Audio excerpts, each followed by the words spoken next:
I turned myself in, knowing I was about to disappear for a year. Los Angeles County. I didn't walk in calm. I didn't walk in brave. I walked in prepared to shut my brain off. Before surrendering, I took 12 milligrams of Xanax. Not to get high, not to party, just hoping I'd sleep through intake, hoping I could fast forward through the worst part. My tolerance was high. My stress was higher. The pills didn't do what I expected. No calm, no sleep, just lightning. That's the only way I can describe it. My body buzzing, mind racing, every nerve firing at once. I felt wired and exhausted at the same time, like I'd plugged myself into an outlet instead of sedating myself. Processing took an entire 24 hours, no exaggeration. 24 hours of standing, waiting, being told to move, being told to stop, being told nothing at all. At some point, I stopped asking questions because there were no answers.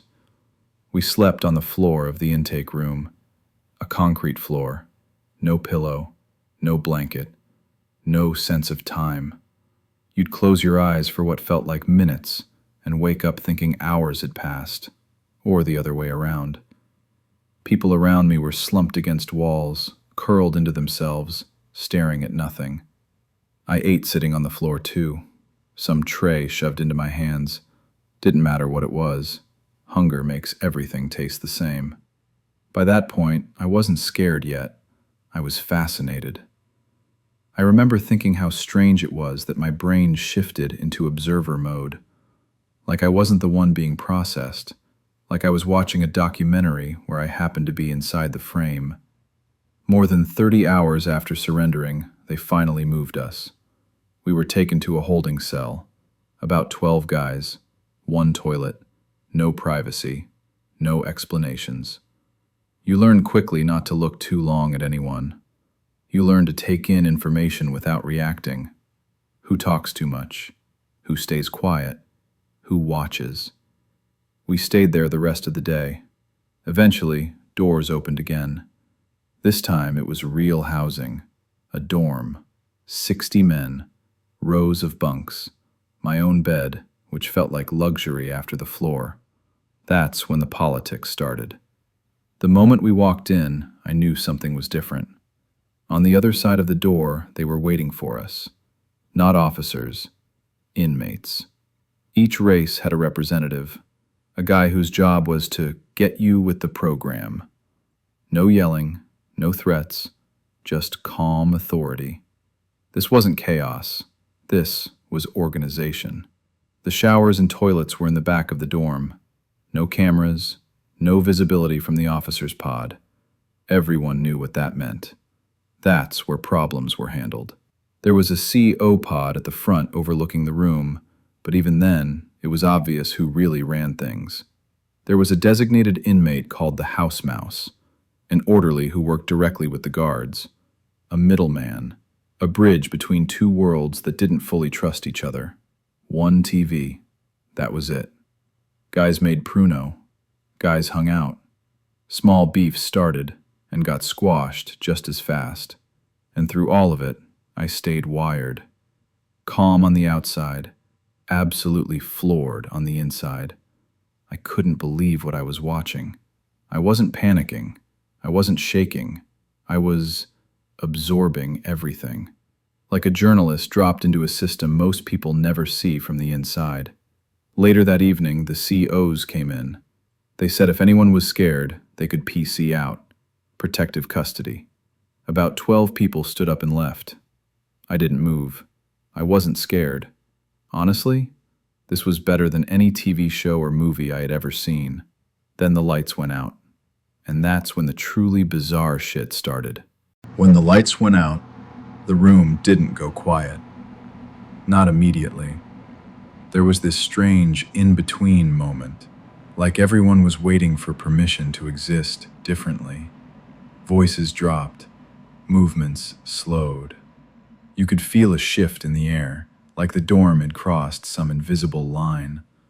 Then, one guy stood up, He didn't shout, he didn't posture, he just spoke. He was the Latino rep. He talked about unity, about respect, about keeping things clean, not just the dorm, but behavior. He said nobody here wanted extra heat. Nobody wanted lockdowns. Everybody wanted to do their time and go home. When he finished, the response was loud, not cheering, more like approval, a wave of sound rolling back at him. Then another guy stood up, white rep, shorter speech, similar message. Stick to your own. Don't bring problems into the dorm. Don't make things harder than they already are. The response this time? Polite. Quiet. Then the black rep stood. Same deal. Same themes. Survival. Respect. Awareness. Again, quieter response. It wasn't hostile. It was just math. The dorm was about 80% Latino. The energy followed numbers. Nobody pretended otherwise. I remember finding it darkly funny, not because it was amusing, but because it was so raw, so unfiltered. There was no pretending this place was equal or fair. It was organized reality. Then something happened that I still think about years later. I heard a sound. At first, I thought it was ventilation, then wind, then shouting. But it wasn't chaotic. It was synchronized. A low roar started somewhere outside our dorm, distant, rhythmic. It grew louder, closer, spreading like a wave moving through concrete and steel. I remember sitting on my bunk thinking, what the hell is that? Then someone in my dorm started speaking, the Lord's Prayer. And suddenly, everyone joined. Our entire dorm stood or sat in place, reciting it out loud. And it wasn't just us. That roar I heard, it was every dorm, every pod, hundreds, maybe thousands of inmates, all saying the same words, in unison, perfectly timed. It echoed through the jail like something ancient, something ritualistic, something bigger than the building itself. That was the moment it hit me. Not intellectually, viscerally. The inmates were in charge, not the officers, not the cameras, not the walls. The system functioned because the inmates allowed it to function. When the prayer ended, the noise faded just as smoothly as it started. No chaos, no applause, just calm. People laid down, people turned over. The dorm settled. Silence. I laid on my bunk, staring up at the ceiling, wide awake. No Xanax haze, no fear paralysis, just awe. I had walked into jail expecting violence, screaming, unpredictability. What I found was structure, hierarchy, rules enforced socially, not officially. It was civilization inside a cage. I slept lightly that night. Not because I was scared, but because my brain refused to shut off. I kept replaying everything I'd seen. The speeches, the prayer, the realization that power didn't wear a badge here. The next days blurred together. I got moved to the towers shortly after. That's a different environment, different energy, more closed, more tense, less communal. But that first night, that was my real introduction to incarceration. Everything before that was just intake. That night taught me something I never forgot. Freedom isn't just about being outside. It's about who sets the rules where you are. And inside LA County, the rules were written in a language nobody teaches you, unless you're forced to learn it. The transfer to the towers felt different immediately. No speeches. No communal energy, no ritual, just doors, echoes, and that constant metallic clank that reminds you where you are. The towers weren't built for connection, they were built for control. Smaller spaces, more concrete, more silence. People spoke less, but watched more. If the dorm felt like a distorted version of society, the towers felt like isolation stacked on top of isolation. Everyone stayed in their lane. No one was trying to educate you. You were expected to already know how things worked. And I did, at least enough. I kept my head down, stayed observant, didn't volunteer information. That journalist mindset I mentioned earlier, it never left. If anything, it sharpened. I noticed how COs interacted differently depending on the tier, how certain inmates never got searched, how food trays magically improved for some people, how tension wasn't loud, it was compressed. Nothing dramatic happened to me there, and that's the point. In jail, nothing happening is a win. Days blurred into routines. Count, chow, lockdown, release, repeat. Time stopped behaving normally. Hours crawled, but weeks vanished. I stopped thinking in dates. I started thinking in events, meals, counts, movements. At some point, I realized something unsettling. I was adapting. Not surviving, adapting. The sounds didn't bother me anymore. The smells faded into background noise. The constant awareness became second nature. I knew when to look up, when to look away, when to speak, when silence was currency.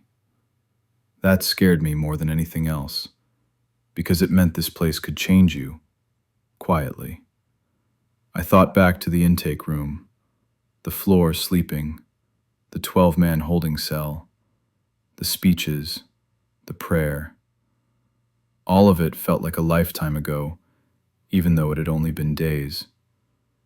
Then one morning, my name was called. Just like that.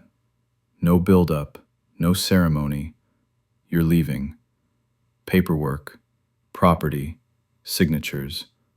The door opened, literally and figuratively. Walking out didn't feel triumphant. It felt disorienting. The sky was too open, the air too free, the noise too uncontrolled. I remember standing there thinking, so this is it? No lessons, no closure, no explanation, just release. People assume jail ends when you walk out. It doesn't. It follows you. In the way you scan rooms, in how you read silence, in how you trust structure more than authority. I didn't come out traumatized in the way movies portray, shaking, broken, screaming.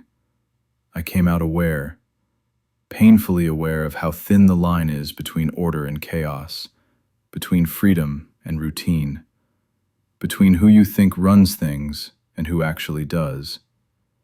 That first night, the prayer, the speeches, the realization of inmate control, that's what stuck. Because it taught me something no classroom ever could. Power doesn't always announce itself. Sometimes it whispers in unison. I don't glorify jail. I don't recommend it. I don't romanticize it. But I won't lie either. That first real night incarcerated, it was the most honest display of human systems I've ever seen. And once you see it, you never unsee it.